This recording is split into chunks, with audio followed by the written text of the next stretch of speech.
Tyler, business has been great. Thanks for having me. You're welcome. And we just reported our most recent quarter, our second quarter. 23% earnings per share growth is our sixth consecutive quarter of 20+% earnings growth, 10% EBITDA growth, and we're doing fantastic. How do you do that? Really great How do you make that happen? I don't know what your product mix is between gasoline sales and food and other convenience item sales, but gas prices last year were not moving higher. Right. Well, yeah.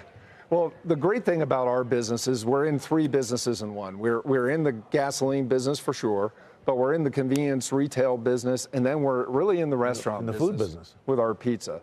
And so on the gasoline side, the retails will go up and down, but the margin that you make on that is pretty consistent. Yeah. So we don't get too hung up on the sales on the gasoline side. On the inside sales, really it's all about differentiating our product assortment to meet the needs of the guests in our local communities. And we operate primarily in smaller towns and some mid-sized cities. And so we enjoy a pretty favorable competitive environment compared to some of the larger metro areas you might see. We've talked a lot about Starbucks and its reliance on digitalization and its reward program. I know you're pursuing a similar focus. Why? What could drive your return on investment in those areas?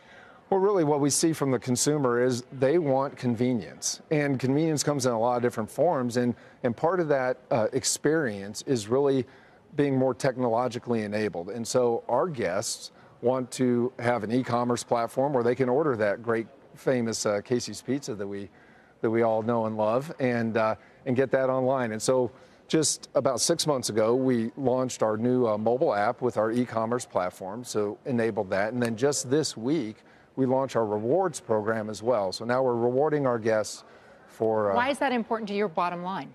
Well, because it builds loyalty and frequency. And so, again, what we like to say... You get discounts or you earn points the way you do at Starbucks or That's right. So the way our rewards program works is based on purchases, you earn points. And what's unique about ours, you can use those points for cents off a gallon of gasoline, which is great, or you can convert it into Casey's Cash and get discounts in the store. That's fine too. But we have a unique twist because of the role we play in the communities we serve. You can convert those points into what we call cash for classrooms. How? Excuse me for interrupting. Finish your thought, please. Okay. Go. I'm sorry. So what that enables the guests to do is convert those points into cash, and they can donate it to a local school in their community. So they have the opportunity to support their local community. So you said, I think you said earnings per share were up 23%. 23%. 23%. That's right. Can you tell me what the increment within that number came from your mobile app?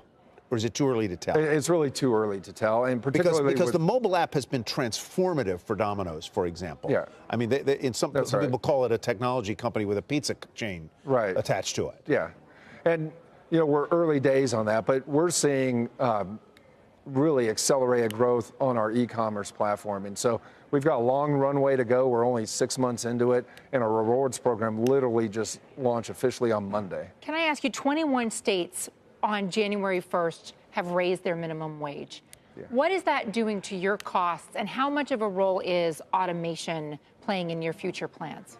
Well, we're certainly feeling pressure from a wage standpoint, but it's not necessarily being driven by states changing their minimum wage laws. It's really being driven more by low unemployment and having to compete for talent. So we are seeing wages rise up, and we are taking a look at different technologies that can help offset that. But one thing that we do in our stores is very different than most convenience stores is we make our food from scratch. And so that pizza, we have people in there mixing the dough and rolling it out and putting our 100% whole milk mozzarella cheese on that pizza and baking it fresh.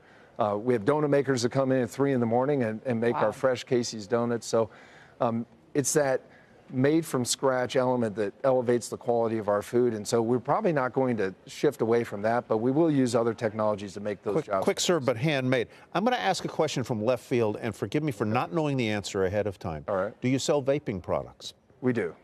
And how is the change in that world going to affect you? Is it a material matter or not? It's not really. It's a low percentage of our sales. About 1.2% of our overall sales are in vaping products. And we voluntarily discontinued the sale of the flavor products a while back. an abundance of caution to make sure that we weren't inadvertently attracting any younger consumers. And now we're complying, of course, with the existing laws, and now that age has changed to 21.